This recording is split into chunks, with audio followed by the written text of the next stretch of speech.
ये चर्चा में आती हैं, जैसे मैंने यहाँ शुरू की कर दिया ये जहर है, और इसका धड़ल्ले से उपयोग हो रहा है ऑर्गेनिक खेती में। यहाँ कहा जाता है कि ऑर्गेनिक खेती जहर से मुक्त खेती, ये टोटल रसायन है भाई साहब,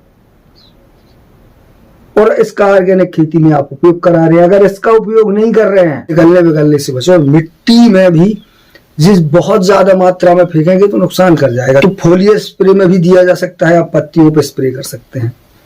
दूसरा इसका बड़ा अच्छा बेनिफिट होता है, पत्तियों से ज्यादा रिजल्ट देगा जब आप उसकी ड्रेंचिंग करेंगे। और 1 किलो चूना बिना भुजा होना चाहिए, पत्थर वाला, ऐसे नहीं कली गली मत डालना, वरना ये काम अच्छे से काम नहीं करेगा। पत्थर वाला चूना हो। दोस्तों नमस्कार, मैं परमात्मा मधु और आप देख रहे हैं great Indian farmer. Doctor series में आज चर्चा करेंगे कॉपर सल्फेट के उपयोग की।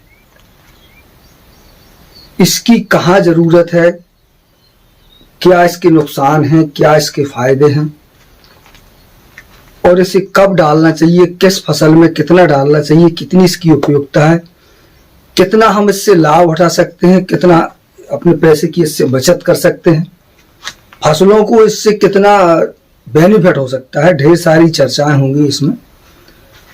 तो जानकारी बहुत महत्वपूर्ण है, इसलिए मेरा निवेदन है कि वीडियो को यार पूरा ध्यान से देखिएगा। देखेंगे नहीं, समझेंगे नहीं, तो बाद में आप टिप्पणी करेंगे और आपने क्या पूछा फिर मैंने क्या जवाब दिया, उसमें काफी डिस्टरबेंस होगा। और मैं नहीं चाहता कि आप मेरी बताई किसी चीज का उपयोग करें और आपका एक पैसे का भी नुकसान हो। इसलिए पूरा और इसे सावधानी पूर्वक देखिएगा, ये बहुत महत्वपूर्ण पॉइंट है। और अगर आप किसान हैं तो आपको चाहिए कि ज्यादा से ज्यादा लोगों तक ये वीडियो पहुंचा दें, ताकि काफी लोगों का फायदा हो जाए इससे। यार होता वही है कि जो जिस वीडियो में जानकारी ज्यादा होती है वो सब लोग नहीं देखते, पर जिस वीडियो में थोड़ा बहुत बकवास कर दो, झूठी मूठी चीजें अगर डाल देता है कोई, तो उसे देखने में लोगों की रुचि होती है। यही कारण है, कहावत वही सिद्ध हो जाती है यार कि भैंस के आगे भीम बजावे और भैंस पड़ी पक रहा है। तो इस तरह की कहावत को अगर सिद्ध करना है तो कोई बात नहीं है, और अगर जानकारी चाहिए हो तो पूरा देखिएगा, ध्यान से देखिएगा, और वीडियो को लाइक और शेयर जरूर करिएगा। मुझे पता चलता है इससे कि मैं जो बता रहा हूँ वो आप लोगों की समझ में आ रहा है या नहीं आ रहा है। तो कमेंट करके भी बता दीजिए कभी कभी कि समझ में आ रहा है, या फिर मैं यूं ही बकवास करके अपना समय व्यर्थ करता रहता हूँ। तो चलिए शुरू करते हैं। Copper sulphate. कॉपर सल्फेट इसे अलग अलग लोग अलग अलग नाम से जानते हैं। कोई इसे नीलत होता के नाम से जानता है, एक पत्थर होता है और नीला नीला पत्थर होता है। इसकी अलग अलग क्वालिटी वेराइटी आती हैं। तो पहले वही चर्चा बता दूं कि मार्केट में इसका डुप्लीकेट काफी आता है। इसकी मार्केट वैल्यू अच्छी क्वालिटी का लेंगे तो आपको ये 300 रुपये, 400 रुपये, 500 रुपये ऐसे रेट में भी मिल जाता है। मैन्युफैक्चरिंग अगर रेट होंगे तो वो और ज्यादा कम है, बाकी 500, 600, 700 ऐसे भी बिकता है। दवा की दुकानों में लेंगे तो ये 500, 600 से ऊपर जाएगा। समस्या आती है ये मिलता कहाँ है, किसानों के पास उपलब्धता कैसे हो। तो देखिए, मैं फिर वही कहूंगा कि भैंस के आगे बीन बजावे भैंस पड़ी पक रहा है। वैसे लगभग 1 साल हो रहा है और किसानों के संपर्क में हूँ जब से। लोग मेरे यहाँ भी बहुत ज्यादा आते जाते हैं, उनके संपर्क में भी और यूट्यूब से संपर्क में भी।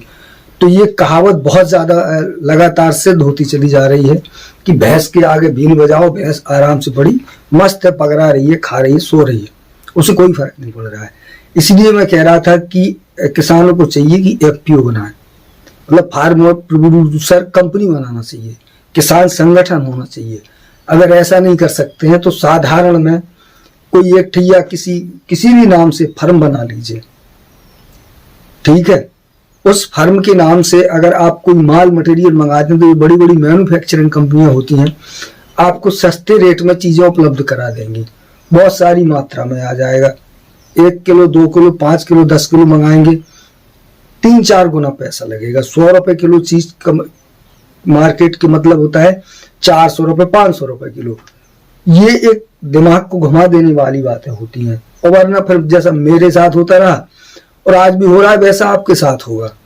तो मैंने तो अपना किसी तरह उल्टा सीधा जुगाड़ बना के काम चला लिया, बट आपका संभव नहीं है। अगर करना है तो वैसे करना पड़ेगा जैसे मैंने लाखों रुपए कमाया और कुछ मटेरियल में कमा दिया। जब ज्यादा माल मंगाना पड़ेगा, कहीं से मंगाना पड़ेगा, उल्टा सीधा करना पड़ेगा, तो पैसा ज्यादा खर्च होगा। और आमदनी आई तो बहुत अच्छी है पर वो चली भी गई, तो ये एक गलत तरीका है। और मुझे शौक होता है खोजने का, तो पैसे के मेरे पास दूसरे सोर्स भी हैं, अलग तरीके से तो मैं काम चला लेता हूँ। ये नशा है मेरा, तो इस नशा को मैं पूरा करता रहता हूँ। मुझे शौक है इस काम का, खोजा खाजी करने में मुझे मजा आता है। यही मेरा टाइम पास है, खेलना कूदना, अन्य जगह व्यस्त टाइम बर्बाद करना जी मुझे आता नहीं है। तो मेरी ये रुचि है। मतलब जैसे लोग क्रिकेट खेलते हैं, कोई ताश खेलता है, कोई गेम खेलता है, कोई कुछ करता है, मैं अपने खेती से, अपने पौधों से खेलता रहता हूँ। इसमें मुझे दूसरे लोगों की भी जरूरत नहीं होती। ये मेरा खेल अकेले अकेले होता है। तो जरूरी नहीं है कि ऐसा खेल आप खेलें। आपको चाहिए पैसा, आप जो खेती कर रहे हैं वो अर्निंग के लिए कर रहे हैं, पैसा कमाने के लिए कर रहे हैं।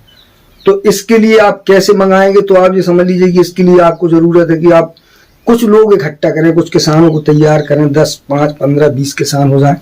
तो जैसे मान लीजिए कॉपर सल्फेट मंगाना है, 10-10 किलो मिलके अगर 10 किसान करेंगे तो 1 क्विंटल हो जाएगा। 20 किसान कर लिए, 20-20 किलो मंगा लिए तो 2-4-5 क्विंटल हो जाएगा। 2-4-5 क्विंटल जब मंगाएंगे तो अपने देश के किसी भी बड़े शहर में जो मैन्युफैक्चरिंग कंपनियां होती हैं उनमें जो उपलब्ध हो जाएगा। आप नेट पर भी सर्च कर सकते हैं, नहीं समझ में आता है तो आप छोटे मोटे दुकानदार, जो लोकल के दुकानदार होते हैं, इनको इन सब चीजें नहीं पता चलेंगी। लेकिन आप किसी फर्टिलाइजर बेस्ड कंपनी जो होती हैं, जैसे जो फर्टिलाइजर बनाती हैं, उन कंपनियों की किसी भी सप्लायर से बात करेंगे तो वो आपको सीधे कंपनी से कॉन्टेक्ट करा देगा। लेकिन उसके लिए आपको क्वांटिटी चाहिए, या वैसे भी हर मार्केट में एक होलसेलरों की बड़ी बड़ी दुकानें होती हैं, तो वो वहां भी बोरी के हिसाब, आप कहेंगे 1 किलो 2 किलो नहीं मिलेगा, बोरियों के हिसाब से मिलेगा। और जहां किसान इन सब चीजों का यूज करता है, जैसे आयुर्वेदिक की दवा की दुकान में ये काफी मिल जाता है, लेकिन ये वहां पे महंगा मिलेगा। तो इसके मंगाने के ये तरीके हैं। यही प्रॉब्लम है कि एक आदमी को 5 किलो चाहिए, वो परेशान हो रहा है कहाँ मिलेगा, कैसे मिलेगा।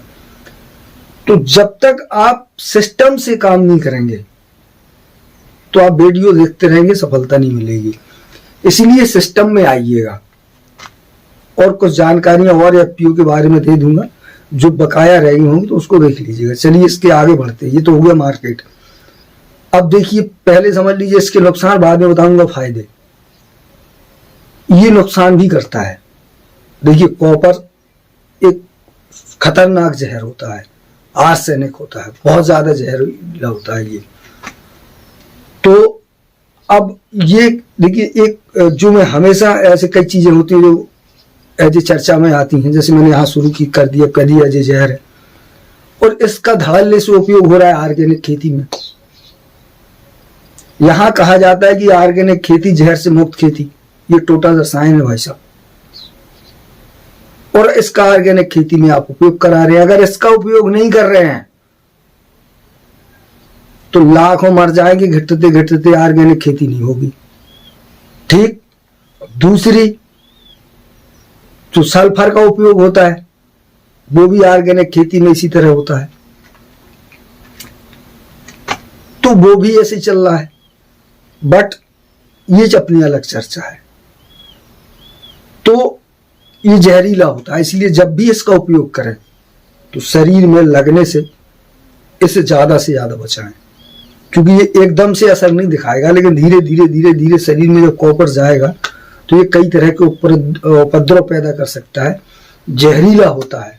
इसलिए निकलने बिगलने से बचो। और मिट्टी में भी जिस बहुत ज्यादा मात्रा में फेंकेंगे तो नुकसान कर जाएगा। किसानों को बस ऐसे मत समझ लीजिएगा कि भैया डीएपी फायदा करती है तो यार 2 क्विंटल फेंक दो, यूरिया फायदा करती है तो जब तक फेंकते जाओ जब तक जमीन खराब ना हो जाए और पौधा ना सड़ जाए।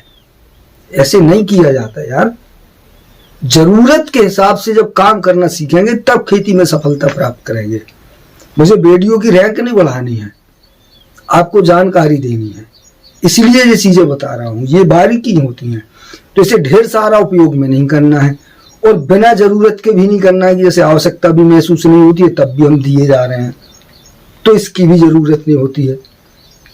इसके उपयोग किस तरीके से कर सकते हैं हम, तो हम इसको फोलियर स्प्रे में भी कर सकते हैं। देखिए इसके बहुत सारे रोल हैं, अगर पूरे रोल बताऊंगा तो वीडियो फिर 2-2.5 घंटे चला जाएगा और 5 मिनट तो देखने की गुंजाइश नहीं, इतनी सारी चीजें कैसे समझ में आएंगी। तो आप समझ लीजिए कि ये फोलियर स्प्रे, मतलब जब आप इसको घोल वोल बनाएंगे, वो भी बता रहा हूं कि मैं कैसे बनाएंगे। तो फोलियर स्प्रे में भी दिया जा सकता है, आप पत्तियों पे स्प्रे कर सकते हैं। दूसरा इसका बड़ा अच्छा बेनिफिट होता है, पत्तियों से ज्यादा रिजल्ट देगा जब आप उसकी ड्रेंचिंग करेंगे। लेकिन कुछ बीमारियां ऐसी होती है जैसे पाउडरी मिल्ड्यू, फंगस जो पत्तियों के ऊपर लगती हैं, उनके लिए फिर केवल स्प्रे ही काम करेगा, नीचे से काम नहीं करेगा। लेकिन ऐसी बीमारियां कम समस्या में बड़े बड़े पेड़ों में होती हैं, जैसे अंगूर है, आम है, अमरूद है। कभी कभी छोटे पेड़ों में भी पाउडरी मिल्ड्यू आता है, मटर वटर में आता है, कई बार खीरे हीरे बेल वेल की फसलों में ज्यादा आता है। तो उसमें भी ये बेहतर काम करता है, एक बार डाल दो बस हो गया लाइफ टाइम काम, ठीक है। तो ये एक चीज हो गई।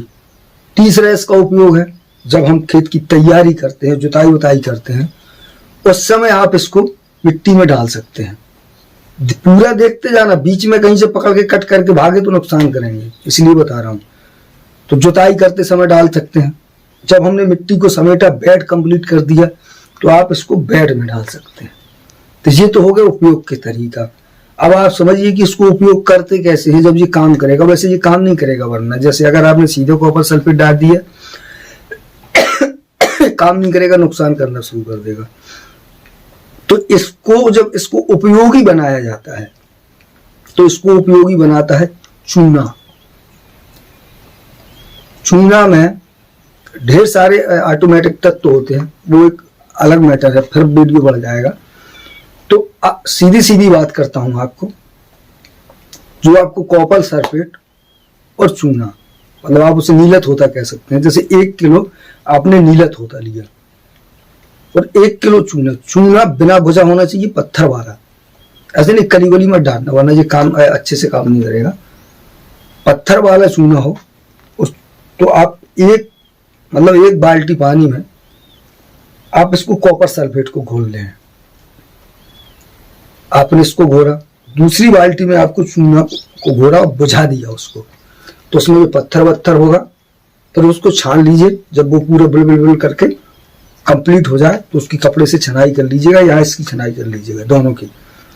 और उसके बाद दोनों को मिक्स कर दीजिएगा। पानी की मात्रा जो होती है वो आप समझ लीजिए 100 लीटर में 1 किलो। ये एक कॉमन मात्रा है। 1 किलो चूना, 1 किलो कॉपर सल्फेट मतलब नीलत होता, और 100 लीटर पानी में आप मिलाएंगे तो ये एक मात्रा बनेगी। अब देखिए, अगर छोटी क्रॉप है, पतली क्रॉप है, कमजोर पौधा है, तो आप इसमें पानी को 1.5 गुना या 2 गुना कर सकते हैं और इसका अच्छे से स्प्रे कर सकते हैं। ये जल्दी से धुलता बुलता नहीं है, ये जल्दी से बाहर नहीं निकलता। जब 2 4 5 बारिश नहीं होगी तब तक ये धुलेगा नहीं, चिपका रहेगा।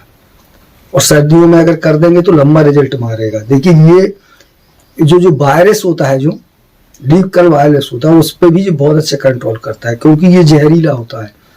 तो थ्रिप्स पे भी ये, अगर आपने इसका स्प्रे किया है तो थ्रिप्स पे भी ये काफी कवरेज पकड़ करता है। तो ये एक अलग मैटर है, कभी दिमाग में अगर याद आ गया तो बता दूंगा इस विषय में कि ये इसके लिए आप वायरस थ्रिप्स के लिए इसका उपयोग कैसे करेंगे, कब करना चाहिए। फिलहाल अभी इसका समझिए। तो ये हो गया स्प्रे का तरीका। देखिए, स्प्रे दूसरी मात्रा और होती है इसमें। वैसे इसकी मात्रा होती है चूना 1 किलो कॉपर और 500 ग्राम चूना। उसके लिए चूना बहुत अच्छी, मतलब कार्बोहाइड्रेट की मात्रा कंप्लीटली चूना होना चाहिए, उसको अच्छी क्वालिटी का होना चाहिए। पर आजकल क्या है कि मार्केट में धंधा खुल गया है, कॉपर सल्फेट अलग दिया जाता है, चूना अलग दिया जाता है। उस चूने में क्या होता है कि चूना जो बोझा और कुछ समय बाद उसमें जो हाइड्रेट की मात्रा होती है वो घट जाती है। तो ऐसा मत करिएगा, मार्केट से नहीं लीजिएगा, कॉपर मार्केट से ले लीजिएगा, बस चूना बोझा मार्केट से मत लीजिएगा। कंप्लीट जो पैकेट में आता है उसको उपयोग न करिएगा, वरना रिजल्ट कम मारेगा। आप बिल्कुल चूने का पत्थर लेके आइए जो बिना भिसका हुआ हो, कली न बन गया हो, उसका उपयोग करिएगा।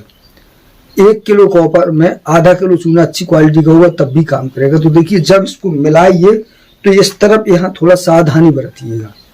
जैसे मान लीजिए आपने 1 किलो कॉपर घोल लिया, ठीक है, अगर चूने में बहुत अच्छी क्वालिटी होगी तो कम में काम चल जाएगा। तो जो चूने का आपका घोल है, मान लीजिए जैसे 5 लीटर पानी में आपने 1 किलो कॉपर घोला, 5 लीटर पानी में आपने चूना घोला, छान लिया, रख लिया। अब आप उसको चूने वाले घोल को कॉपर में डाल रहे हैं। बगल में एक लोहे का राड रख लीजिए, सरिया रख लीजिए और उसको डालिए। आधा तो बिल्कुल बिना सोचे समझे डाल दीजिए, जैसे 5 लीटर में 2.5 लीटर बिल्कुल डालिए। उसके बाद आप लोहे की राड डालिए। जैसे ही राड डालेंगे तो उसमें कॉपर आ जाएगा। अगर तांबे जैसा कलर आता है समझ लीजिए कंप्लीट नहीं हुआ, और घोल डालते जाइए, उसको डाल के देखते चले जाइए। जब उसमें तांबा लगना बंद हो जाए आप समझ लीजिए कि आपका घोल तैयार हुआ, कॉपर सल्फेट कंप्लीट है, पौधे को बढ़िया काम करेगा। गाढ़ा घोल कभी भी यूज मत करिएगा, पानी की मात्रा ज्यादा हो, इन दोनों की कम हो, बस पौधे को नहला दीजिए जबरदस्त तरीके से, ये ज्यादा काम की चीज है। ये हो गया एक तरीका जो स्प्रे वाला है।